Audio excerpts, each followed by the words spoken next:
A public inquiry is to examine allegations that hundreds of haemophiliacs died because doctors ignored warnings about contaminated blood products. Well, Sue Jameson is at Westminster where the inquiry is taking place. Sue, good morning. What happened here? Yes, good morning. We're going back to the 1970s and 1980s when 5,000 haemophiliacs were given blood that was contaminated either with hepatitis C or HIV. 2,000 of them have died and many others are terminally ill. Now, the claim is that British doctors knew they were taking a risk by testing, in fact, new blood products, including the clotting agent Factor VIII. Many of these supplies came from America, where, of course, people, including prison inmates, were paid to donate blood. Now, some of those who were, they feel, tested said they were used as guinea pigs. From June 84 until February 85, there was no mention that I was positive by my consultant. And through that period, I could have infected my wife or my children, for that matter. Now, the inquiry is actually taking place about a stone's throw from Westminster. It isn't a government inquiry. Previous inquiries have happened. They've taken place behind closed doors. But today, for the first time in public, some of the sufferers are going to be giving their evidence first. The report is going to come back in late summer, and no doubt at Westminster then they will be looking very closely at the evidence that it throws up. Back to you. There were thousands of people given blood that was contaminated with lethal viruses, including HIV and hepatitis, despite warnings given to the medical authorities. An independent inquiry will get underway today to see if 4,500 haemophilia patients were exposed to illnesses. Nearly 2,000 people who were given samples of this blood have since died. Aruj Defuicha reports. Robert Mackey is a haemophiliac with HIV. He got the virus after receiving contaminated blood in the 1980s. He's convinced he was used as a human experiment. We were obviously just used as guinea pigs for research into the AIDS virus. If I had been informed of the seriousness and the devastating effect that AIDS has got on the human anatomy, I would never, ever have taken that product. 4,500 people with haemophilia were given contaminated blood in the 70s and 80s. 2,000 of them have since died of HIV or hepatitis C. Many still don't know that they've been infected with hep C. It's believed many of these haemophiliacs became infected through supplies of blood from prisoners in America. These prisoners were allowed to sell their blood, although there were questions over their health. Today's privately funded inquiry will look at whether doctors knew of the dangers of giving patients contaminated blood, but did nothing about it. Well, Andrew March has haemophilia and was given blood contaminated with HIV when I think I'm right in saying you were just 9 years old. Yes. You didn't know that at the time, obviously, and your parents didn't know that, otherwise they would never have let it happen. No. They wrote to us in May 1983 asking us to go to the hospital for an AIDS test. And I'd been receiving regular injections of Factor VIII, a blood product designed for the treatment of haemophilia. Which turned out to be contaminated. Now, you're only 9 years old, but can you recall your parents' reaction when they found out that you had to go for an AIDS test at the age of 9? They were completely devastated, and I do believe they walked around feeling almost catatonic for several years. I can well imagine. What about you? How are you? I mean, because you're also exposed to, because of this Factor VIII blood clotting agent, you're also exposed to CJD. Yes, I have received medicine that was taken from a donor that subsequently went on to develop symptoms of variant CJD. I just think I'm quite angry about that, actually, because that came later. That came from sort of blood products from 1990 and the identification of variant CJD in 96. It was wholly avoidable. Well, it was wholly avoidable. I mean, Lord Winston, the distinguished physician, has called this the worst treatment disaster in NHS history. And it's made even worse than that because it now emerges that the Department of Health at the time were warned about this, and yet, despite that warning, they carried on with offering these samples of contaminated blood brought in from America. Indeed.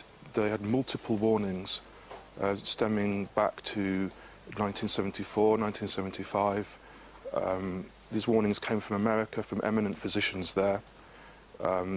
Later on, the warnings came, still in good time, they came from America, they came from the Council of Europe, Do you subscribe to the view one other contributor made in that clip we saw there, that you were perhaps guinea pigs, that they knew they knew what they were doing and they wanted to see what the reaction might be in you?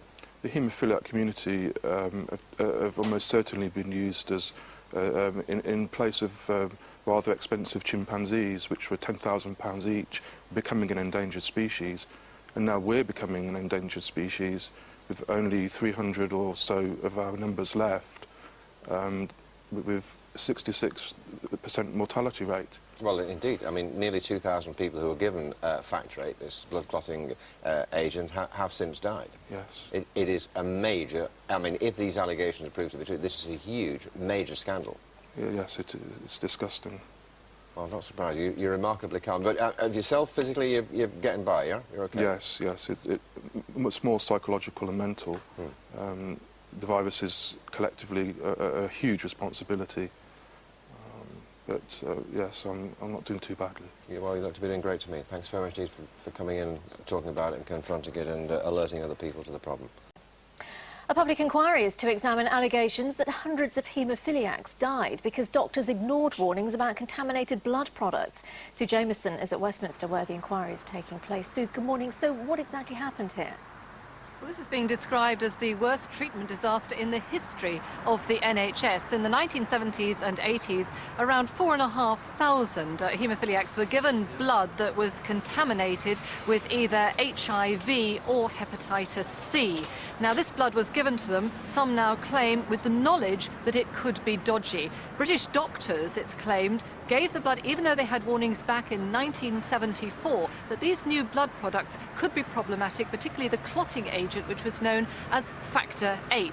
Now, the problem with this was that it came from America, and some of those who had contributed blood were American prison inmates who were paid for their blood donation. Some of those who have been involved in the trials have suggested that they were used as guinea pigs, and that's one of the things that this new public inquiry, which begins today, is going to look at. It's not a government inquiry, though it's taking place just a stone's throw away from Westminster. Some of the first witnesses are going to be sufferers, and they're going to be making the report available in midsummer, and politicians will no doubt want to look at that then. Back to you. Now, there's disturbing new evidence that thousands of people may have been given blood that was contaminated with lethal viruses, including HIV and hepatitis, despite warnings that it could be infected. An inquiry opens this morning to establish whether 4,500 haemophilia patients were exposed with the full knowledge of the medical authorities. Well, Andrew March got the HIV virus after he was given contaminated blood products, and he's here with us now. Good morning to you. This is the most devastating news, isn't it? Yes. And there was one haemophiliac we talked to a bit earlier on who said that he feels that you're all used as guinea pigs. What do you feel? I totally agree. Majority of us may very well have been used in some sort of clinical trials that may have included tests and trials of products which may have contained viruses, and perhaps they've done this instead of using chimpanzees and other alternatives.